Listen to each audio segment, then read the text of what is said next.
Thanks for listening to Comics for Fun and Profit. This is Kyle Andrew with your sneak peek at next week, episode number 711 for comics originally coming out February the 22nd and February 23rd. But before Drew and I get into what's coming up in your local comic book shops this coming Tuesday and Wednesday, Drew, do we have anything else in the world of comics weighing on your mind? Well, I was really happy to see Peacemaker finale. That was really fun. Did you get a chance to catch that yet? No, I have not. Really ended well. Didn't have to. If they wouldn't have got another season, it would have been cool the way it ended. But we're going to get another season and another James Gunn directed and written season, so it should be fabulous. What a surprise! I did not expect much out of this series, and it was like expectations in like very below average, but it far exceeded them, so I was really happy about that. Excellent. Nice. So I hope you get a chance to catch that. Where are you in it? I haven't started it because I didn't watch Suicide Squad. Oh, you didn't even start it yet. No, I recommended it to you based on everybody else's recommendations. Oh, I thought you and I had started it about the same time when we were talking about it. No, I wanted to. I procured Suicide Squad. I just haven't. I don't know that you need. Well, I mean, why not? Yeah, watch that first. Yeah. So you got to carve out like 12 hours of time then. Correct. I'll just pencil that in. Yeah, that'll be easy to do with your life. Oh man. That's how like me with freaking Rebels and Bad Batch and like my God, it's like so Clone much. Wars, that's a lot of commitment. But like eating an elephant, just take it one bite at a time, One right? bite at a time. That's right. What I was thinking I could do with the Star Wars cartoons, right? Mm-hmm. It's like it. Can we call them animated? Yeah. Yeah. It's like when my wife says, "Did I get new funny books today?" Yeah, exactly. Just a derisive tone about my comics. Yeah, you're gaslighting. I get what you're doing. Yeah, we don't like that. So I was thinking I could, like watch the recap at the beginning of each episode, and then just kind of just go to the next one and just kind of blow through a season that way. Yeah, you realize I sent you like the 22 episodes you have to watch, and then told you to do those 22 and then seasons. That was very complex. I couldn't understand that infographic at all. And like what the order was. I love that I sent you things in picture form, and you're like, "Nope, can't do it. Can't read this. Can't read pictures." And you text, but you text me that, and it's in my text, and then we have conversations, and it gets lost, and it's gone. I never can find it again. So I need. That's definitely a hole in my comic. Universe watching for sure. But let's get off of that. Let's look at some feedback from some of our listeners. Wade says, hello, C4 Fappers. Love that. Love that. So it looks like this book came out a few weeks ago. I'm selling around $30. This was as of the 1st of February, so this is a 17-day-old email that I just found.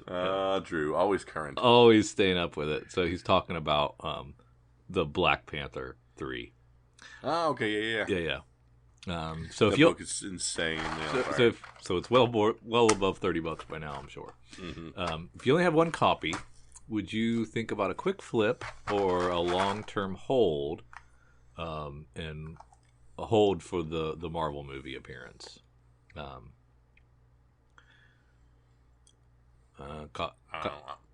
going quick, especially if you had that like super on fire 1 in 25. Yeah. Do it now, because who knows how long till we get to that. Yeah. This is Wade Ledden, by the way. He says, keep up the work, and P.S. a 9.0 Amazing Spider-Man 300 just sold for $1,000 on eBay. Oh. That's kind of low, isn't it? For a 9.0? That's not a 9.8. Oh, 9.0. Yeah. Still solid. Mm-hmm. Yeah. Mm-hmm. Hick said, "Hey man, screw ComiXology. What's going on?" So, yeah, ComiXology, Amazon had been in the news this week, and first I was like, "Oh, what are these? What are the nerds complaining about? You know, a big corporation. What'd they do?" But it does kind of suck. So they took away the viewer. So, to read in ComiXology, it's pretty nice. It had a nice pan and zoom, and was really good reading experience. That's gone. DRM free is gone. People outside the U.S. really got screwed. I think they lost comics. They lost subscriptions, so they can't subscribe to anything anymore. And what really sucked was the ComiXology publish arm. It was like a 50-50 split. So if you wanted to publish your comic digitally with ComiXology, it's called ComiXology Submit, I believe was what it's called. But you could publish your comic with them, and it was a 50-50 split, and your digital comic would be out there in the world, and you could make money on it. Well, Amazon's now trashed that, and now it's like a Kindle submission, and it's a 35-65 split. You get 35, and was not what didn't even you did question who. Yeah, you knew that, right? And then you have to, and there's like no automatic upload and conversion. You have to manually convert your book into the Kindle format. And if you have a library of books already in ComiXology that you've submitted and published, those no longer exist, and those need to be re-uploaded. Wow. And manually converted to the Kindle format. To submit back to them again to make less money on your work. So, those are the things just the highlights that I gleaned from an article that they sent me, and I was like, "Oh, okay, I see that. That does suck." And you remember, I've been a big ComiXology fan for a long time. We like digital. Yeah, and I really liked the ComiXology Unlimited, and enjoyed that experience with the app, and we had such high hopes when Amazon's deep pockets bought that. We thought, well, they'll have a dedicated comic reader device like a Kindle, only made for comics, that'll come out, and they'll really blow the lid off this and expand the hobby and reach all these great corners of the globe with it. And it looks like this action, they did nothing for a year or two. They did nothing. They just left it alone. And now this action looks like we're going in a definite wrong direction. So yeah, screw you, ComiXology, and Amazon for whatever these business ideas were. I don't think they're good. They don't make any sense to me. I, for one, am shocked that the giant mega corporation decided to cut the legs out from under the industry. Well, I love a lot of the headlines. Like if you just type in ComiXology, some of the first things are Amazon's ComiXology overhaul is here and it sucks. Amazon's making ComiXology much worse. Yes. ComiXology shopping experience a major setback. Yes. And so I guess, like, in the early days of Google, like, Google would like earmark a percentage of their developers' time to developing things just for the better of humanity. It felt like, this is probably just a spin, but like that's how Gmail came out, and that's and they came up with different things that weren't really money makers. They were just like value added to the Google suite of products, right? And little did I know that they were selling my ever thoughts and history and everything to advertisers at the time, but that seemed like they were adding enough value to it that it was okay. So that's what I was kind of thinking Amazon was going to be doing. They were going to be adding. Yes, they're still going to make their money, but they were going to be adding so much value to the proposition that it was going to be worth it for us. And no, that doesn't seem to be the case so far. Bummer. So, boo, big corporation. Screw the little guy. Throw your stones. Grab your pitchforks. Yes. Hey, Jason wants to know, what are your predictions for the 2022 comics industry? Bubble will burst, but I've said that for the last 2 years. Yes. So we're a month and a half in, and you're saying what bubble? You're saying that sell everything, get out now. you're saying that we're going to get back to normalcy. Nobody's going to want to collect comics anymore, and these nut job prices are going to stop. And yeah, that's a pretty good prediction. But you did say that 2 years ago, I believe. Yep, I've said that every year. Yeah, and last year you would have been really, really wrong on that one. Yeah, kicked in the crotch last year.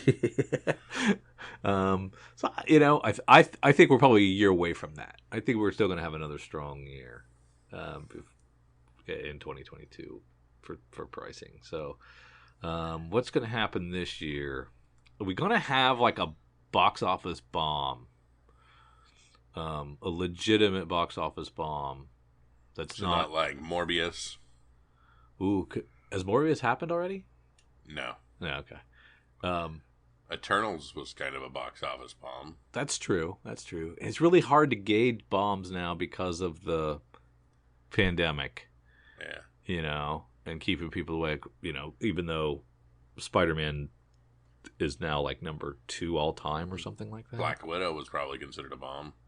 Yeah, and that was basically just didn't even really get a theatrical release, did it? Correct. Yeah. So I guess we've kind of already had bombs, so I don't know that I can predict a bomb. Let's see. What can I? So what if nobody goes to see Batman? That would be a really big surprise. I think it'll do well. Mm-hmm. I think it'll do really well.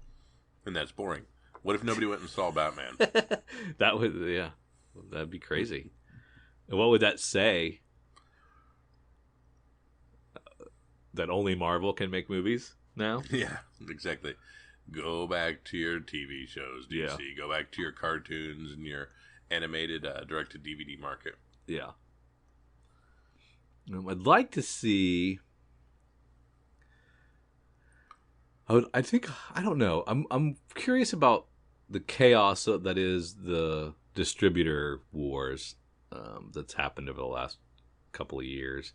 The direct to DVD or to Disney Plus versus theatrical releases. No. Back to comics. The distribution. The Diamond to Lunar to Penguin Random House, kind of shattering of the monopoly. And I'm curious if Diamond continues to hemorrhage publishers to those other two, Lunar and Penguin. At what point, do they stop distributing comics? Would it take all the premiere? Would it take Image, IDW, Dynamite? Would it take like those 3 leaving to do it?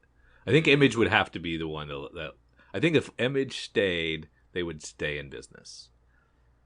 But I think if they lost enough premier publishers to other distributors, that they would. I don't know that they could stay in business with just back half stuff. Do you? No, I do not. Unless there's so much money in the toys, and the mangas of the world. Yeah, the stuff that's in the back. Unless there's enough money back there that they can just continue to to keep running that. I don't know. That'd be interesting to see what happens there. Not that I want them to fail, but I'd be curious if we're seeing Lunar coming out with their own magazine now with all their little publishers together. I can't remember what that's called. Let me look real quick. I keep thinking we're going to have a situation where without Diamond, Next Phase it's called, we're going to run into situations where first printings don't necessarily mean anything because we've got perpetual abilities to print things more, since we don't have the grand system of Diamond where things have to be so far in advance, and we're getting more and more people doing things independently. I keep thinking we're going to lose the ability to track what a single print run is, as opposed to printing them and then, let's just go back and print a few more, but we're still going to consider that the first run kind of thing. I mean, we've already lost track of our numbers for a great deal. We don't have the ability to track print run as much, so I feel like that can get washed down. And, I don't think we'll ever be to the, the Donruss baseball cards of the early 90s, but, without the integrity of the print run and the first printing, if we ever run into a place where that's called into question, the whole industry could collapse. So, yeah, you because we don't have sales numbers, we really don't know. Correct. We don't so get we're just trusting that they're not like, oh yeah, we found a bunch more first prints. Yeah, and that really goes back to your bubble bursting prediction. I mean, with the absence of sales numbers and figures to give us an idea. And I mean, we get them occasionally. We get a bone occasionally, but for the most part, we don't. And we don't have visibility anywhere where we used to, and we didn't have full visibility even then. But you're right. I mean, at what point do I say I'm not going to pay $25 for this $3.99 comic because you could have printed 1 million of them? Mm-hmm. And they're probably out there somewhere. Yeah. And, as print on demand gets more and more sophisticated, it can get closer. Because right now, it's just a step down from a significant step down in quality from, offset printing. But if it can take another step and get to the point where it's semi-affordable, we'll never have a real first print anymore. Correct. That would be bad. Be bad for collectors anyway. Not for readers. Bad for collectors. Interesting.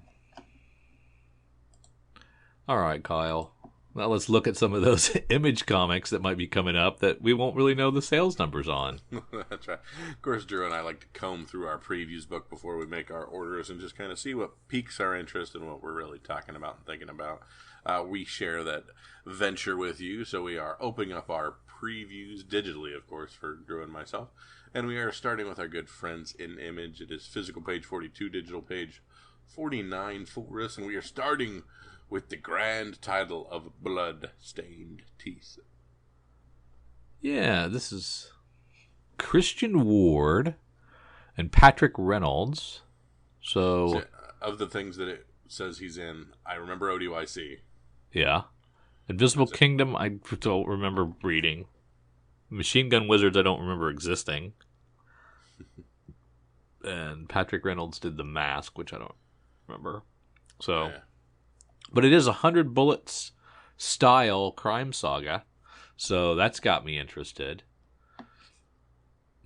It's gonna have a paranormal element to it because you can't just do a crime series for some reason unless you're a Brubaker.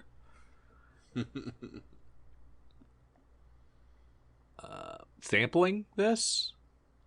Yeah.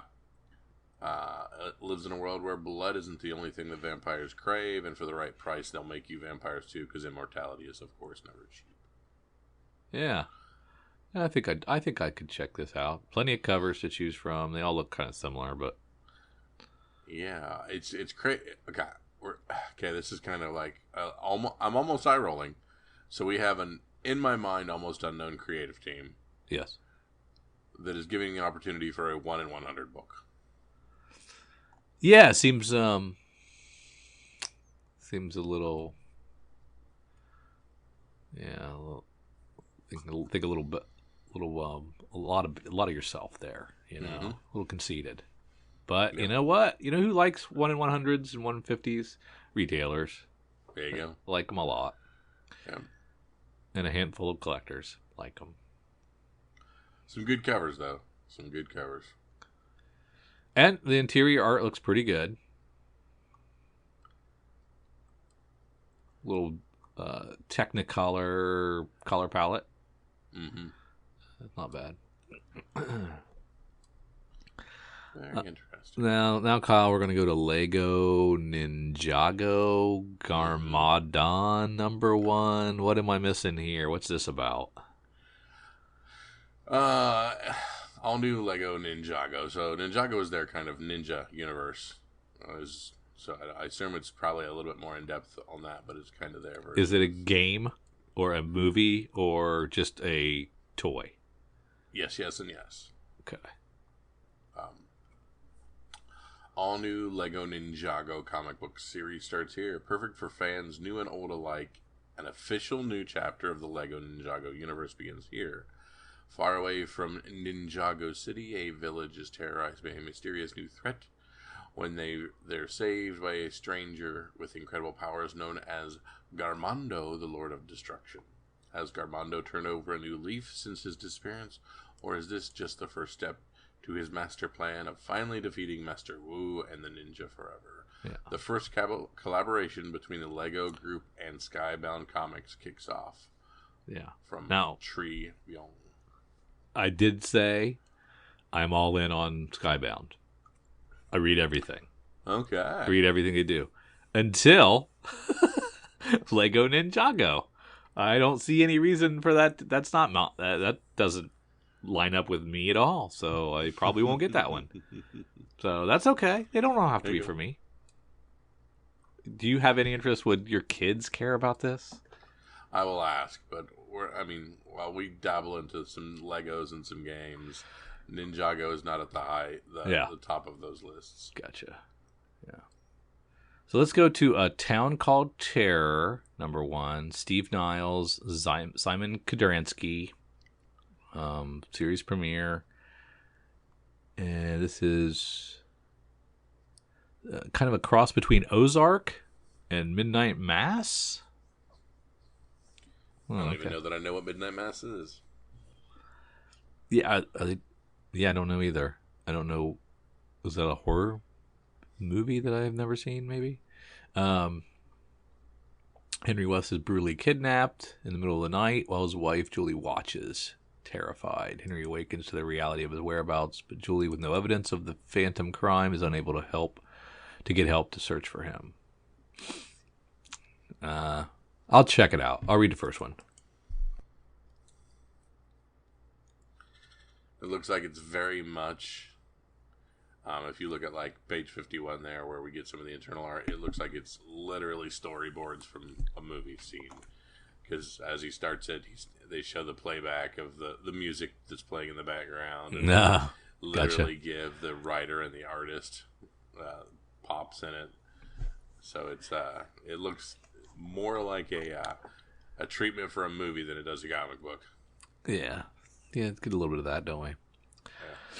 Yeah. Then we go to Image #1, Image with an exclamation point, and we got a few people on this one: Jeff Johns, Declan Shalvey, Scotty Young, Merca, Wyatt Kennedy, Brendan Fletcher, Kyle Higgins, Muty, Vecchi, Babs Tarr. Tons of people on this thing. It's an anthology series, 12-issue series, celebrating the 30th anniversary of the first Image comic book with a year-long parade of all new stories from some of the biggest and best names in comics. So we've got tons of different stories by a bunch of different people. It's a 64-page book, so it's $6. It's no risk for retailers, big risk for us on whether any of these will be good stories or not. I'm curious if these are Okay, this is the inaugural issue. Kicks off with the first chapters of two 12-part stories. So you get two 32-page stories in this. I thought it was going to be like way more stories than that since it's an anthology. Well, that's weird. I wonder how they're going to do that. Yeah, this book has the beginning of two 12-parters and the beginning of three 3-parters. Okay, plus the opening installments of 3-part. Okay, so they're not 232 pages. Plus the first look at Declan Shalvey's Old Dog. And a new strip by Scotty Young. I was in until I saw it was $6. Okay, but you got to get this one at least. Because you're getting 5 first appearances. You're getting the first appearance, yeah. Plus, a Scotty Young strip that could just develop into something, maybe. Who knows? Mm-hmm. The first Old Dog is it going to be in here? Which I think we've already seen a preview of that in the back of something. But still, I think you got to get this first one. And then reevaluate after that, because you never know. But yeah, so good on them. Celebrate your 30th anniversary. Enjoy that for a year, and then do it again in 35. If there's one thing we've learned from Marvel, it's celebrate with a price hike. Yeah, celebrate, make some money while you're doing it. Then we have The Secret History of the War on Weed. It's a one-shot by Jerry Dugan and Brian Posehn with art by Scott Koblish. All weed smokers. Let's see. The creators reformed Voltron from their days on Deadpool, not appearing, to tell a true story and lost chapter from our nation's sad and failed war on drugs. And it's going to be out on 4/20, of course. Marijuana Man might make an appearance. Oh my. How much is it? $5. It should be $4.20. Come on. That's funny. We got a farmhand appearance. Man, when's the last time there was a farmhand? Just about the house, yeah. I think it's those been a were while. 5-issue arcs, and we did 3 arcs, and then we just hadn't done anything in a while. We took a break. I'm thinking over the summer was the last farmhand. I'd have to look that up. That's nuts.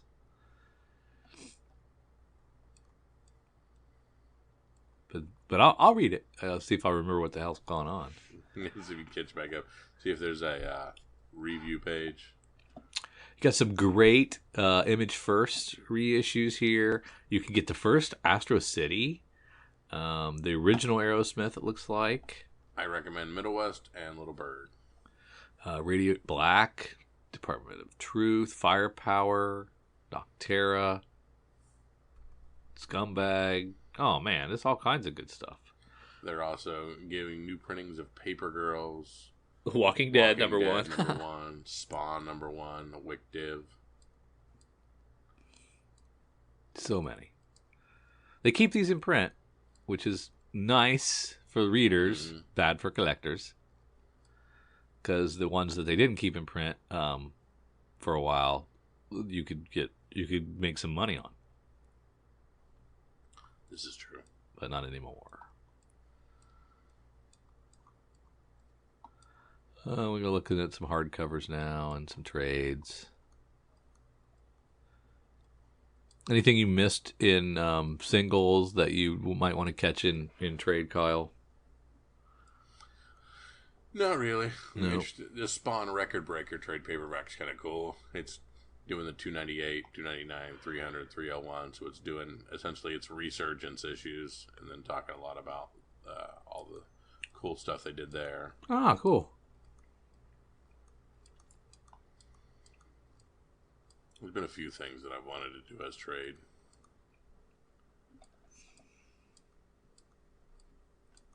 Got in there a little. There's some even Image first backlist spotlight. There's even more they're showing here that you can get.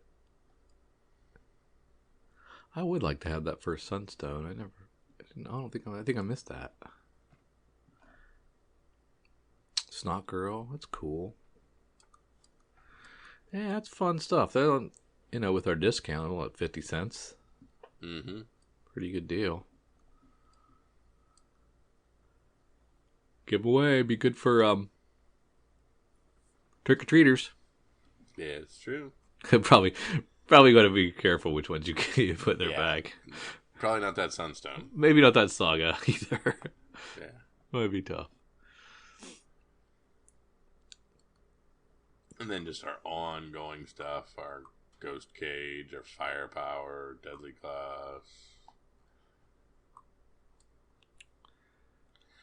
Gunslinger Spawn. I like that we're doing a lot more blank covers. What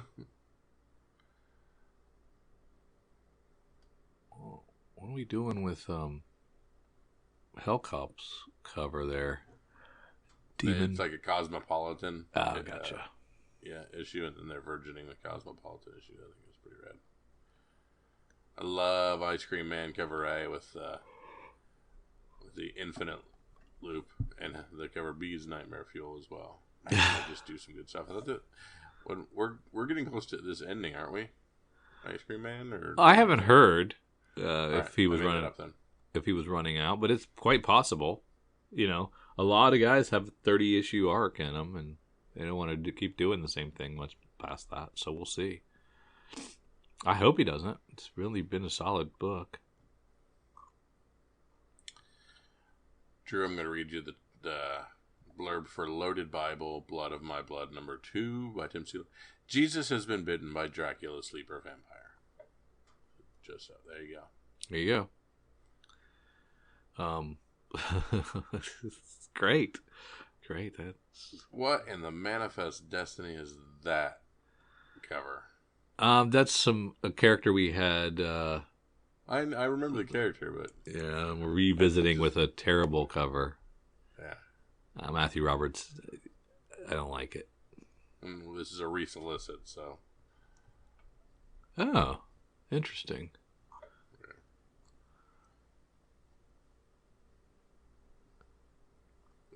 Monstrous cover.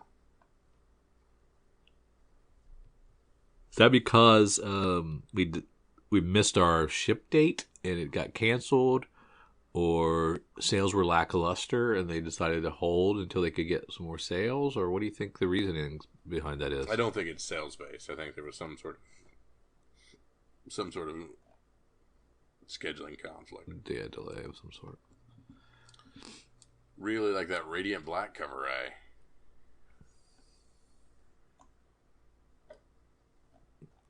Yeah, I'm not there yet. I was looking at Newburn. Oh, nice. Yeah, a little homage, huh? Mm-hmm. The Wolverine homage.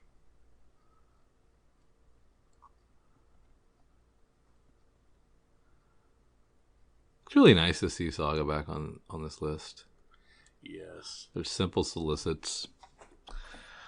In the Rock Band cover. Oh, that's pretty cool.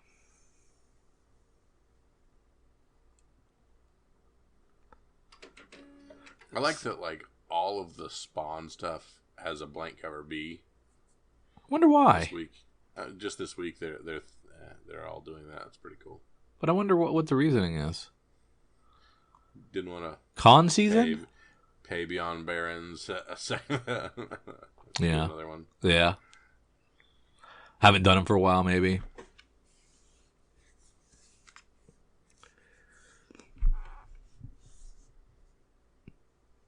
But it could be maybe Todd's planning on doing some con circuit stuff.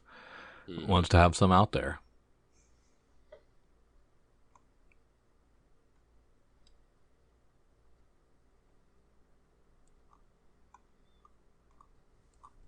What's going on in Walking Dead here? No Hand and Pregnant Wife. 36, 37. We're still in... Yeah, we're still in Woodbury. Yeah. Mm-hmm. I forgot how slow that arc was. How dare you? Man, I'm telling you, I remembered it more fondly than some of it was written. It was there was some clunky plot stuff that they chose when the show to fix. Oh yeah, they got and they got it right, and fix some character problems and some plot they lost problems. half a season doing that though. Yeah, but you just like a lot of just Kirkman decisions that you're like, oh, he had a chance to retcon that and he took it. Yeah, because that was not the right way to go, and that character didn't work there, and that, Now I think as he went on and he got better and made less of those mistakes, but the early 30, man, whew, there's a lot of that.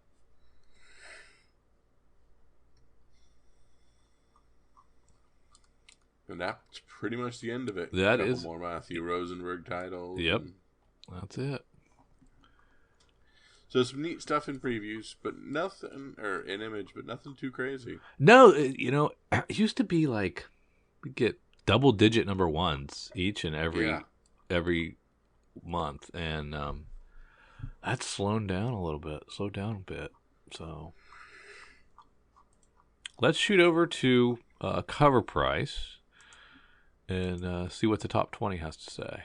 Yeah, let's look at our cover price top 10, see what's selling well in the secondary market. We're clicking on there. Let's start with our number 10 book, Star Wars Darth Vader number 6. It's been reported by comicbook.com that Star Wars Rupert Friend rumored to have been cast as Grand Inquisitor for Obi-Wan Kenobi. True. Again, you don't know who any of these people are because you don't watch things. No. While appearing via a cameo in 2016's Star Wars Kanan number 12, this 2017 issue is his first full appearance. This rumor was shared across many news sources, helping us track 24 copies in the secondary market, a CGC 9.8 going for $625. So, I don't think I sent you the list of all the Grand Inquisitor stuff, did I? No, I don't think so. I have you covered on that. I have all the different second sister and all that fun stuff. So, is it an infographic that's easy to understand? Yes, I'll send it to you right now. It's literally pictures of all these people. So there's that for you. But yeah, they're essentially like assassins sent to hunt down the remnants of Order 66 and all kinds of stuff through that. So that's not one person. No, there's like I said, we've got Grand Inquisitor, second sister, fourth sister, fifth, blah blah blah, and a couple other people. So there's some fun stuff in there that we'll eventually get to in there. And all of those, cool all of those were in the same issue? No, not necessarily, but we get into who they are and what they are. In some of these, and then we have different things pop in subsequent things. And some of them I don't think have hit comics yet either. Oh, okay. Very cool. But yeah. At Rec 9 we have the Avengers number 53, the Joshua Swaby Black History Month comic. This is, of course, our boy Miles on the front. A new character appears in this issue that fans have dubbed Red Panther due to the all-red Panther suit. While we wait for more information from the next issue, the first appearance of Red Panther also features a nice Sway Miles Morales cover, with 66 copies moving on the secondary market and a $35 price tag already. Wow. At rank 8, we have New Avengers Illuminati number 1, the direct edition from 2006. Thanks to a new Doctor Strange Multiverse of Madness Super Bowl commercial. Did you watch this thing with everybody's dissecting the shattered glass? No. Oh, okay. The likelihood of Marvel's Illuminati appearing in the film now seems highly likely. Many clues allude to this, from Illuminati symbols to the 6 chairs and a clear voiceover of Patrick Stewart. This one shot is the first Illuminati solo issue, specifically closing on Civil War and leading directly to Planet Hulk. 30 copies in the secondary market. We're already seeing $100 for CGC 9.8. Is that trailer worth tracking down? Yeah, you got to watch it, and then you got to see all the different dissecting pieces and we think we're pulling Invincible Iron Man out of it, then we don't know if we're pulling Invincible Iron Man out of it, and then it looks one second looks just like Invincible Iron Man, 1 second looks nothing like Invincible Iron Man, so it's cray. Okay, cool. Yeah. Secret Avengers number 19 from 2011, a recent image from Empire magazine was released showing Mark Spector in his Mr. Knight persona. This was just speculation last month that has now turned into reality. The first appearance of the Mr. Knight suit, not the persona, first landed in our top 10 in early January and has returned to the list this week with 44 copies still moving. The CGC 9.8 version of this book, $300. Yeah, that's crazy. You have this? I don't think I do. Oh my. At rank 6, we have Black Panther number 3. Tosin falls from the number 1 spot this week as his first appearance slows down a bit in sales. This week we tracked 84 copies. CGC 9.8 going for $185, and fair market value still $47 for this book. So, while Tosin is not the number 1, still hot. Yeah. At rank 5, Star Wars, Darth Vader number 20, the Christopher Sprouse Lucasfilm's 50th anniversary cover. This issue features the first official comic book cover appearance of The Mandalorian and Grogu, aka Baby Yoda. This book sold a ton of copies online last week, 168 of them, and a high sale of $35 for a Raw. I remember talking about it, but I don't, yeah. When did this happen? It just came out. How did we not notice this? Did we not know this was the first time that they'd been on the cover? Yeah, I saw it, but I originally thought it was fake, and then I forgot to circle back. They hadn't been on a cover before? No, because they don't have a book. They're not really in any of the universes we're currently in. I just thought that somebody had stuck them on the cover by now. Yeah. Interesting. We missed the boat on that one. Yeah. Yeah, Din Djarin and Grogu's first cover. Yeah, chicken. Alright. Sorry, I clicked off. Oops, I did it again. At rank 4, we have the Spectacular Spider-Man number 244 from 1997. Last week it was revealed that Sony has cast Russell Crowe for their Kraven feature. This is a little confusing since Crowe has already been cast as Zeus for Thor: Love and Thunder, and the character doesn't seem to fit this as well. This possible continuity conflict has led many to theorize that Crowe will most likely play Sergei Kravinoff, the first Kraven. It leaves Aaron Taylor Johnson potentially playing Sergei's son, Alexei Alyosha Kravinoff, whose first appearance is in this issue, and later takes on Kraven the Hunter's mantle. This speculation may move 41 copies, $35 for a Raw. To add to the mix, it is also rumored that Anna Kravinoff may also appear in the film, making it a family affair in their hatred for Spider-Man.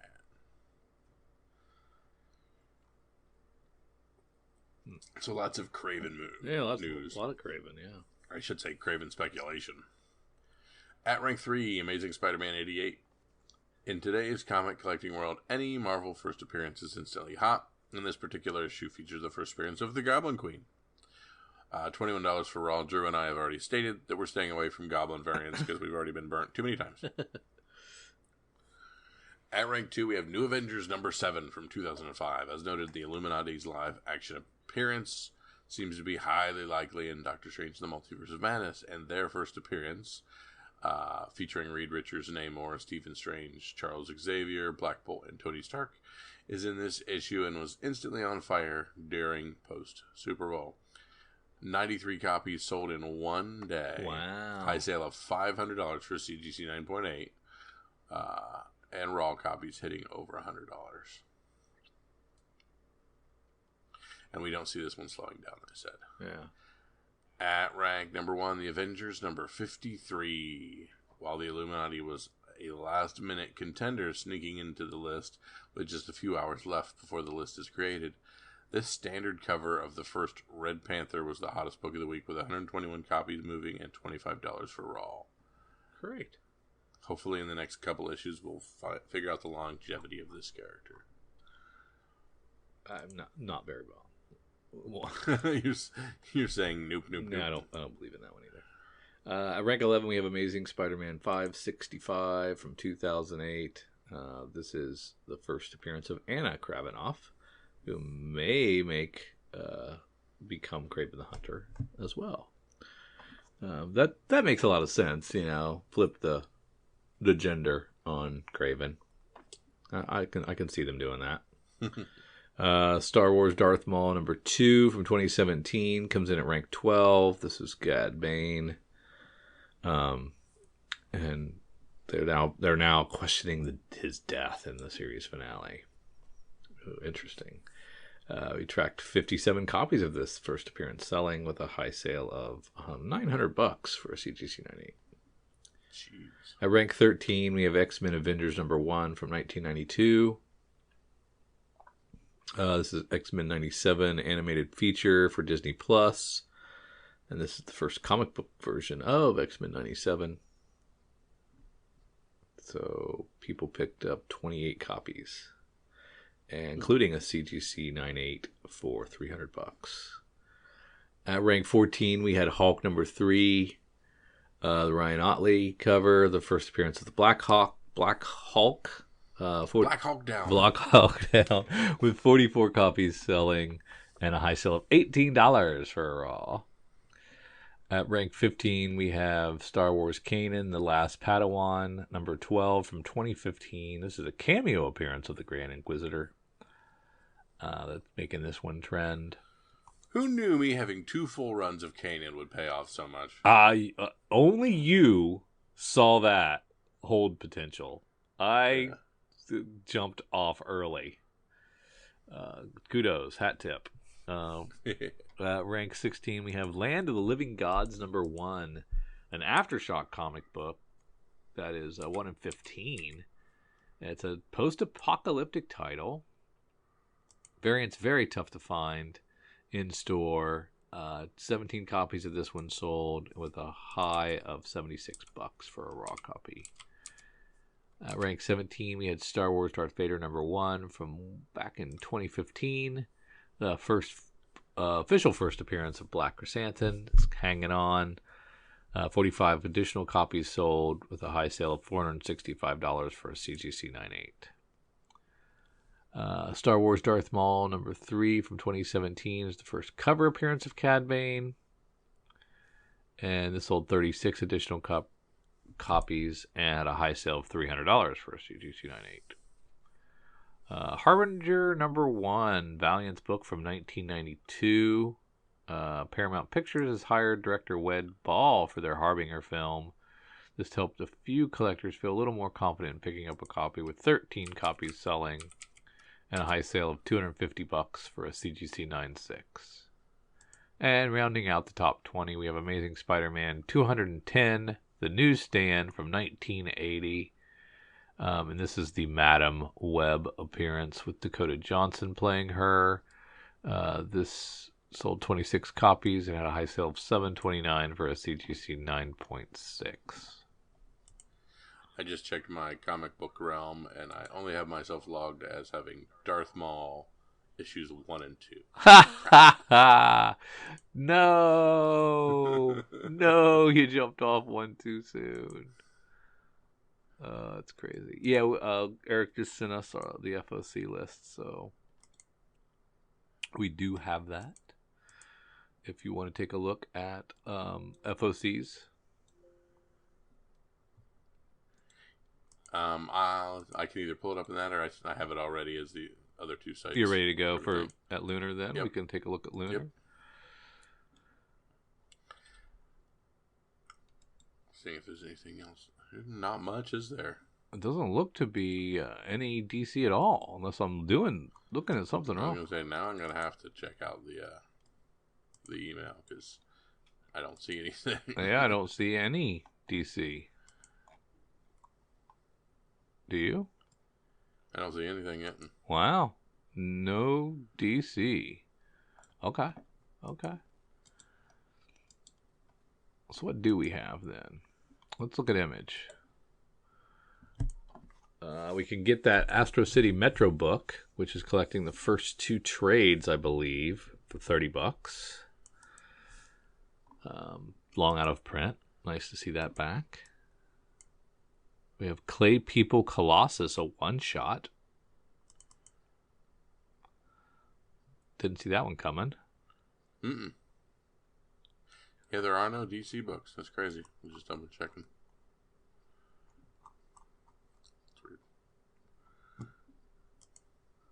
Slumber number 1 is another number 1 from Image. This is Tyler Burton Smith and Vanessa Cardellini.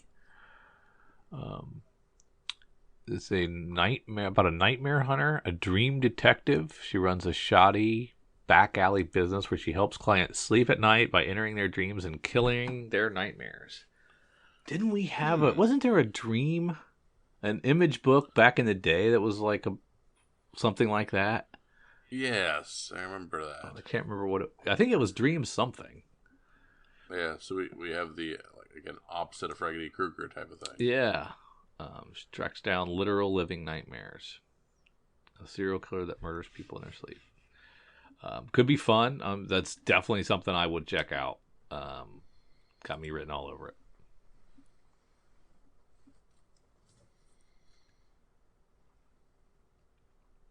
We're doing a Stillwater one-shot on the Escape. For some reason, why are we doing a one-shot and not just continuing the book? Because number 1 sells so much. Yeah, it must be. Maybe this is just like let's just end it for a while? I don't know. This is meant to answer all of our biggest questions before the final chapter of Stillwater begins. The final arc, I'm guessing. Okay. Yeah. Gotcha.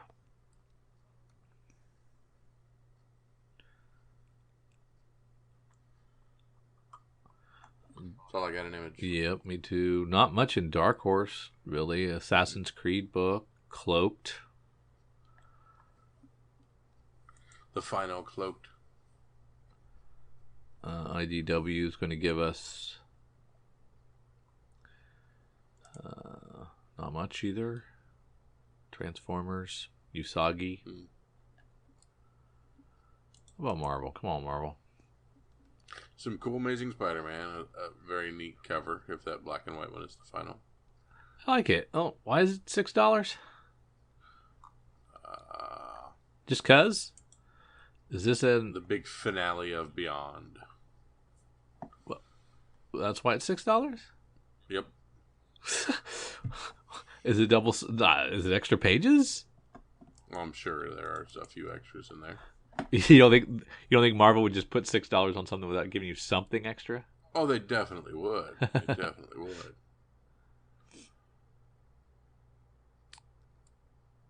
Interesting. All right, so we missed out on Grogu and we missed out on Din Djarin in Grogu's first cover. Here we have Star Wars Darth Vader 21, the Lucasfilm 50th anniversary. We got a cover with what's his face on the front, whose name I'm completely blanking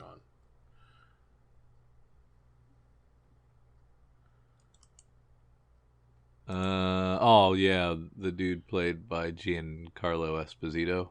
Yeah, what's the Dark Troopers? Yeah. Yeah, that's not as enticing. To me. Yet still, has collectability. Sure. God, I'm really kicking myself over missing the boat on the other one, though. Yeah. How do we not put 2 and 2 together? Think we had power that week. Well, let's blame it on that. We were not even here for that one. But not a ton from Marvel. And then, let's see, Dynamite giving us some variety of covers to choose from 3 books. maybe 2 books, but 45 covers. Not a ton. Let's see, Boom is got Got a Basilisk. Wants it future trade. Faithless. Yeah. Yeah, so that Vader 20 came out on the 9th, which would have meant we would have been recording on the 4th, and I think it was when we were out of power. Yeah, there you go. That got us. So we would not have been dumb enough to miss that one had we had all of our directors. I would like to think we wouldn't, but you never know. Now, is the something is killing the children cut mask variant? Die cut is that like does that like come off? So if it's die cut, does that mean like just her face is up there? And that's the you know what I'm saying? Yeah, I'm not sure. Where's the die cut? How does that work? I assume this black piece will is it cut away or is it what is cut? Yeah, and you can see behind it, so it just covers it up, so it's like an extra cover. Okay. Similar to the Joker die cuts, I think. And some of these bees have done really well. Yeah. What do you think about this potential? Yeah, I like them both the B and the C. I don't know what the difference is. Oh, she's bloodier. Yeah. She's bloodier. Yeah, exactly. Gotcha. You'd go with the bloodier one, right? Oh, yeah. And there might be something also with the collectability of this Power Rangers 17 FOC reveal variant. Like, because it's a Ranger we haven't seen before? It's those cool contrasting covers we like so much, and it's an FOC variant, so there might be some something on the vine there. Definitely. Alt Control Delete #1 from Second Sight. I feel like we've checked that out already. Maybe that was I'm already mad because it's supposed to be Control Alt Delete, and they're just changing things around. Are they doing that just to get higher up in the alphabet? Yeah.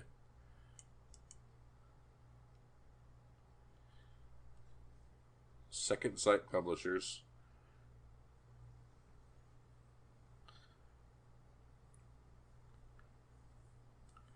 XP as currency. Seems like an interesting topic. Yeah. I'm looking forward to Bylines in Blood #3. That's been a fun series. I've enjoyed that one a lot. Godkiller Spiderland goes to a 3rd printing for its first issue.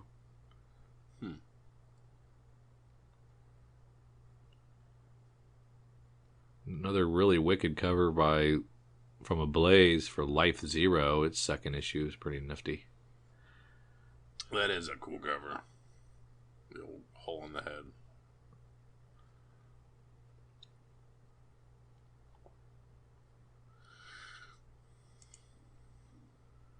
Second Sight also having Pinpoint #1.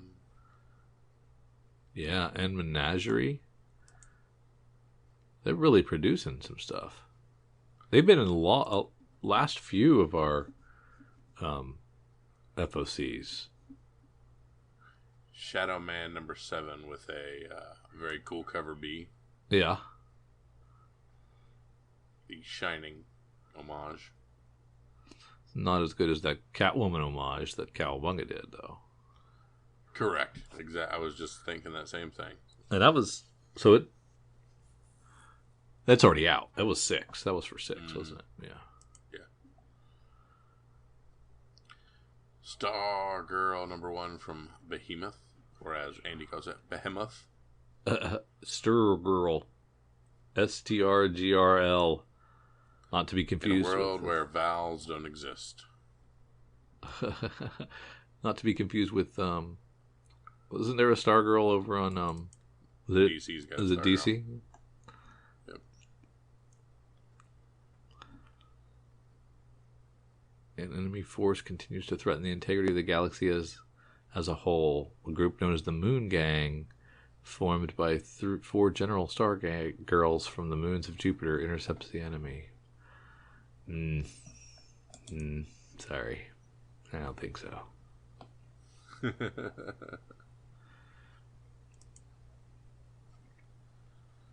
Interesting. Well, we don't really have any DC items to talk about, Drew, so what is your item that we need to pick up?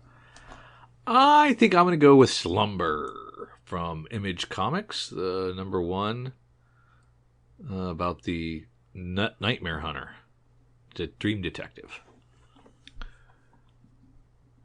I'm trying to think if there's going to be anything good in this Spider-Man finale. I'll just go with the weird layup in Star Wars 21, that Giancarlo Esposito cover. Ah, there you go. Since we can't think of his name, we'll just call him Giancarlo Esposito. All right, time for our, Hot 10? Is that right? Yeah, let's send it over to good friends at, there we go, at comicbookinvest.com. Let's look at their secondary market as they track it and see what our hot books are for this week. Start at rank number 1 with New Avengers number 7. Can't even begin to explain how many copies of this book have sold. The raw prices have ballooned to over $100, but seems to have settled to between $75 and $90. Doctor Strange is going to be crazy. So, a lot of Doctor Strange speculation.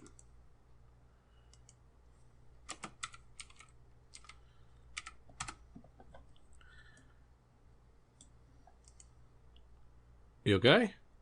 Yep, just looking something up just because I wanted to see what it's doing right now. Yeah, so everybody's labeling everything as Doctor Strange, Illuminati, Doctor Strange, Illuminati. At rank 2, Something is Killing the Children, number 21, the 1 per store ash can. Over $125, Something is Killing the Children is still rolling along, and this gorgeous all-black cover is clearly a hit. Is it just me, or does Ashcan not really fit what these books are anymore? It's very true. Yeah, I didn't know this existed. Yeah. At rank 3, we have Extreme Justice number 9. Cover price up to $25 or more, and a 9.8 selling for $250. I mean, okay, HBO Max is doing a Wonder Twins movie, and I guess Super Friends number 7 is just out of reach. So are the Super Friends in Extreme Justice number 9? Yes. Is that what the deal is? I'm guessing. Extreme? It doesn't make any sense. Okay, whatever. First DCU appearance of the Wonder Twins. Is Extreme Justice number 9? Yeah. Oh, okay. Yep. Okay. So what's wrong with Super Friends number 7? What is that? That's before this. Correct. So why is it not the first appearance? Because it's out of reach. It's more expensive. But it's the real first appearance, right? Sure. I mean, we get into a lot of those. Yeah, if that's the first appearance of the Wonder Twins there, yeah. I was saying maybe it wasn't in the DCU. Yeah. That was in its own universe. The Super Friends universe. Oh, and this we're going to have people talking about, well, it wasn't continuity. Yeah, exactly. Gotcha. That's what I was trying to figure out. Yeah. That's dumb. At rank 4, War of the Realms, New Agents of Atlas number 2, 9.8s are above $400, 9.6 is above $170, 9.4s are over $120, all three hitting all-time highs. I don't think it was a surprise to anyone that Lin Lee would take over as Iron Fist. What I do want to know is, does anybody really care about Iron Fist at all? Probably not. At rank 5, we have Usagi Yojimbo number 26, the Stan and Julie Sakai 1 in 10 variant. Between $35 and $40, pretty sure if me and my wife attempted a collaborative project like this, the results would not be nearly as awesome and polished. Love the signature. That's pretty sweet. At rank 6, we have Superior Iron Man #1, jumping from $5 to $10 to over $40. This is strictly speculation. The blur in the Doctor Strange trailer is likely not this character, but that has not stopped people from buying it. This is what I was talking about. Wow. That's crazy. Yeah. At rank 7, Secret Avengers #19. Was $10 to $15, now $40 to $50. Another of these weird costume first appearances, because of course it's Mr. Knight. Don't know about the long-term value of this one, although the cover art is pretty dope. At rank 8, Ruby #7, the Derek Chew variant. Man, I love Derek Chew. $100. Going to be honest, I have no clue about this book. It appears to be somewhat difficult to find, but is it really that rare? People are listing the A cover for thousands. Van Denby let me know about this one, but this one falls into the I just don't get it category. No, I don't either. At rank 9, we have New Avengers Illuminati Special #1. Basically, zero sales of this book for months before this week. Many sales now in the 30 to 40 range. Definitely think this one is propped up by it being a Delato cover. At rank 10, we have Iron Fist #1, the 1 in 50 Gunji variant. It's over $100. Several covers for this, including store variants, so expect some retailers to have several of these. Like this cover, but because of the number of copies floating around, I don't expect this one to sustain the current price point. Yeah, it's nice. This is, of course, the Spider-Man homage. Yeah, it's nice, but it was a 1 in 50. Of course, it's gonna have some value. Let's go back to this Derek Chew up here. Yeah. Obviously, Derek Chew's good. I see that value there. Yes. But when it's a cover on a comic that nobody cares about, Correct. why is it still so sought after? Because there's not very many of them. People realize you can't get them. Yeah. And when people can't get things, FOMO. So it's Derek Chew driving this, right? It's nothing to do with Ruby. No, because like the regular Ruby #7 is also insanely hard to find. But I don't get it. Just because something's rare, it's rare because nobody cares about it. Why does it have a value? It's rare because it's hard to get. Yeah, it seems artificially rare though. Yeah. Yeah, what's your point? Yeah, you're right. Doesn't matter. Yeah, the actual cover A for this, people are asking $50,000 for it. Okay. Yeah. That's crazy. Okay, it was recalled and pulled, someone's saying. Oh, okay. Yeah. Still. So, who knows? All kinds of neat things. All right, we got some honorable mentions here from our good friends as well. We have the G.I. Joe #15, the Tommy Lee Edwards 1 in 10 variant. Mentioned this book a few months ago with a $50 sale. It is now selling for over $125 raw. Be on the lookout for these types of G.I. Joe variants. Some are super impossible to find. That is a cool looking variant. And the other honorable mention, Master Comics #29.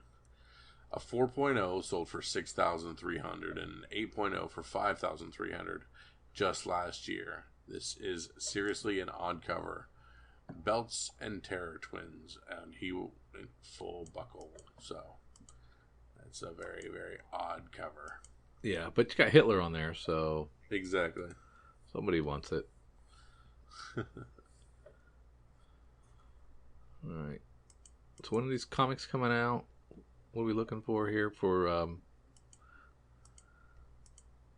For a sneak peek? Yeah, for sneak peek. 22nd and 23rd, is that right? 22nd, 23rd. Okay. Now it's time for a sneak peek at next week, where Drew and I talk about the comic coming out next week. We will start off with our good friends at Lunar Distributions to see our DC titles. And there are some coming out this week, and there are DC titles. We do have DC. That's good. Beautiful Julian Totino cardstock variant for Action 1040. Mm-hmm. Very nice.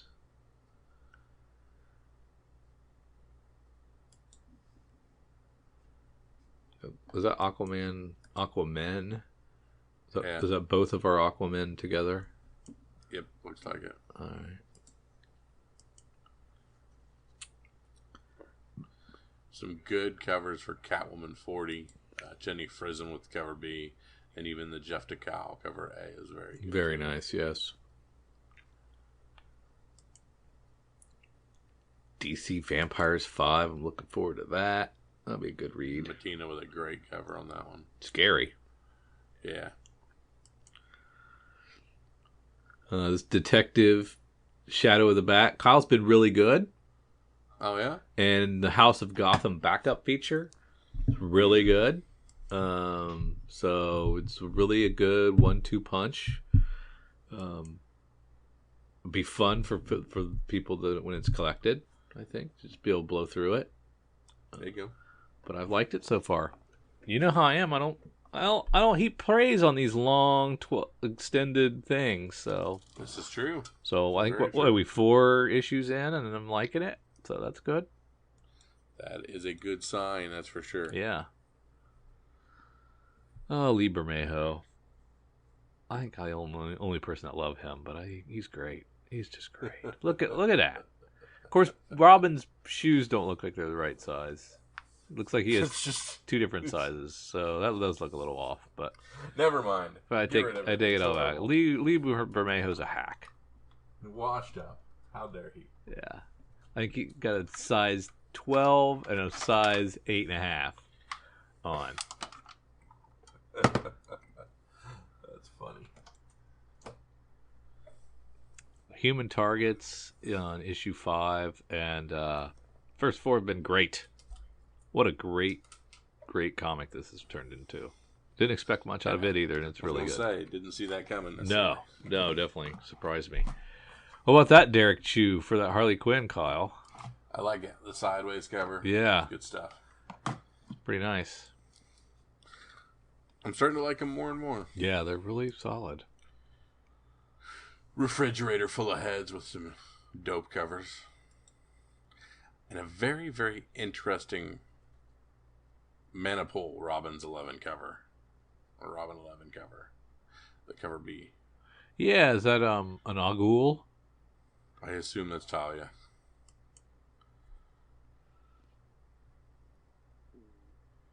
Task Force Z with a really cool Matina. Yeah. Dang. Yeah, very nice. Task Force Z with a really cool cover A, Two-Face cover. That's awesome. Yeah. Tons of good stuff there. All right, let's look at Image. We've got an Aerosmith number 2. Aerosmith, not that Aerosmith. Not that Aerosmith. Deadly Class 51. How close are we on this one? Well, this we're part 3 of a final farewell. We're saying bye to Saya right now, and it seems like we're gonna go and we're gonna button up everybody's storyline, or everybody that's still around to button up.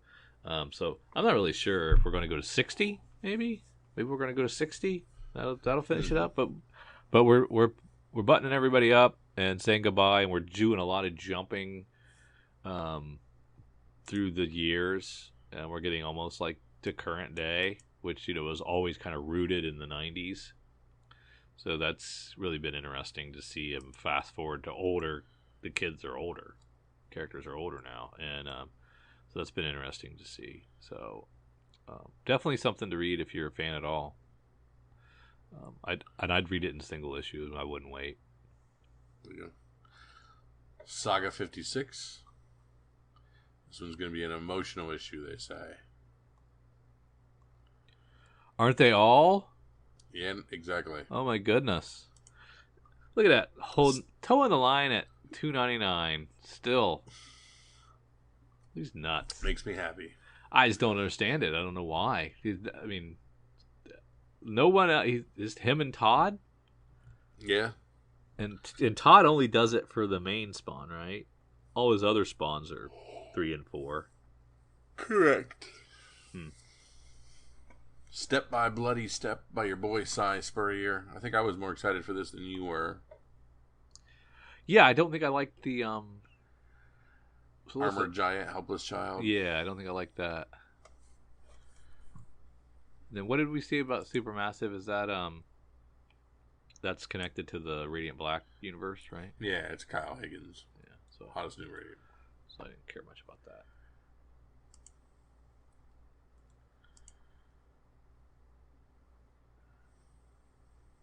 Down to Dark Horse. Nothing to write home about.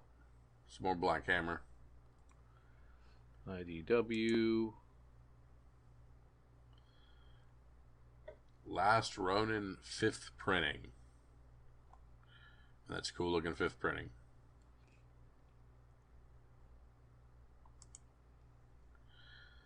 Last Ronin number 2 4th printing.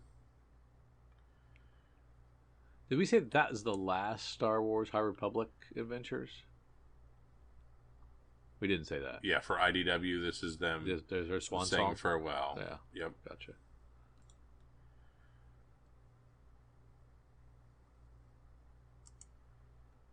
There's Spider-Man 90 with another Queen Goblin cover. Couple of them. Gobble them up. Another Adam Hughes cover with Black Widow 14. Lovely.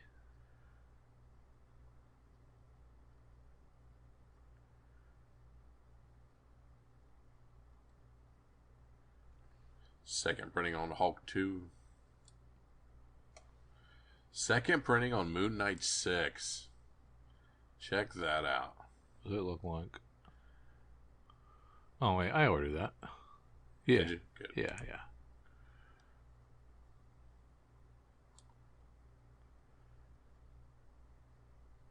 Silk number 2 with a phenomenal cover, eh?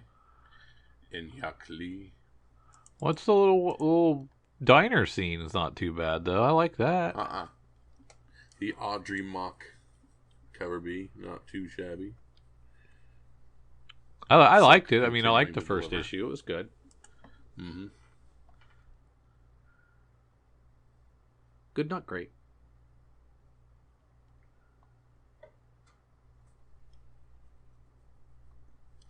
That's all I got in Marvel. Nothing in Dynamite. Doing anything for me. Just more of the same. Flood of covers. Mm-hmm. Here we talked about the gold coins. Those Rose Besh gold coins. Are we in Boom? We are now. Where is Rosebush gold coins? Midway through Dynamite. Oh, yep, there they are. All new Firefly number 1. A new creative team of rising star writer David Boner and artist Jody Perez kick off an all new shiny direction for the crew of the Serenity. So I'm going to dip my toe in this and see how I like it. Are you going to get that B cover? That is a nice looking Mao cover B. Yes.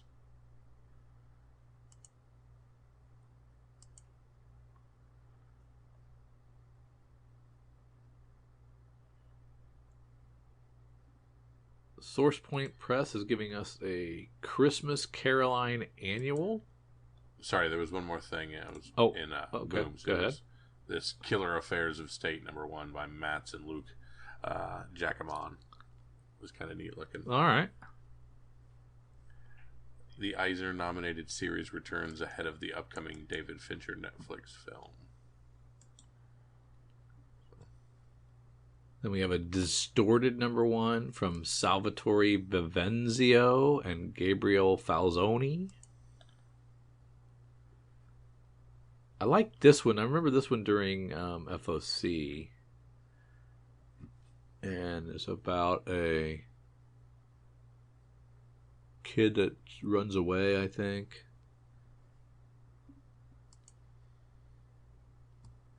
Yeah, in this world there are no superheroes, so superhero powers are a burden. Gotcha. Kind of like the concept of that.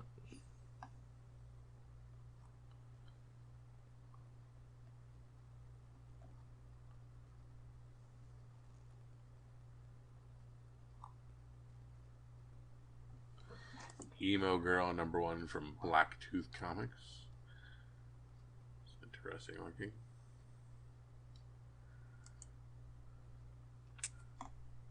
There's Heavy Metal Drummer. We had talked about that during FOC as well. Mm-hmm. From your boy Behemoth. From our good boy Behemoth.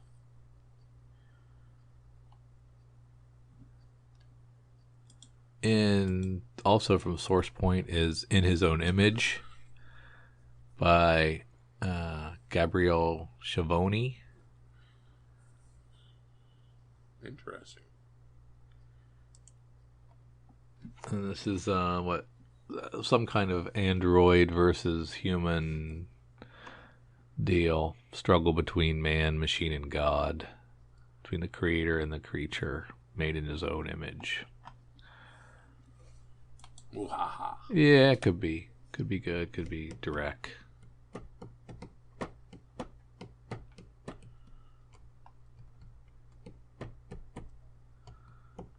You playing the drums, bro?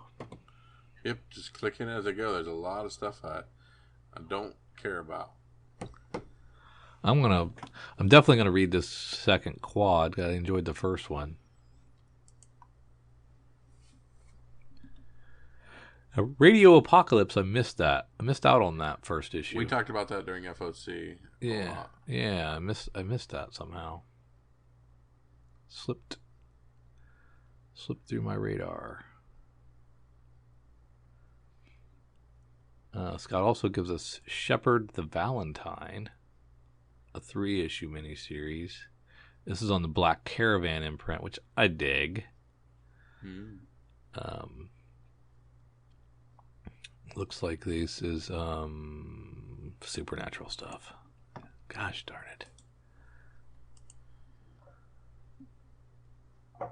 The last session, #3. It's a D&D spinoff thing. Oh, okay. I like the cover B character sheet. Yeah, that's cool.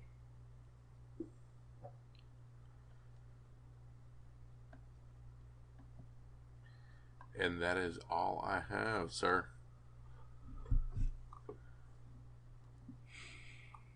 Man. I'm going to have to go back to a DC offering? I'm not sure. There was some good stuff. Yeah. I probably won't do that. I'll have to go all the way. Nah.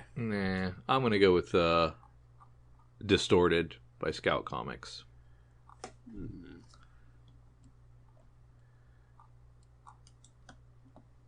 Where you leaning, Kyle? I think I'm okay.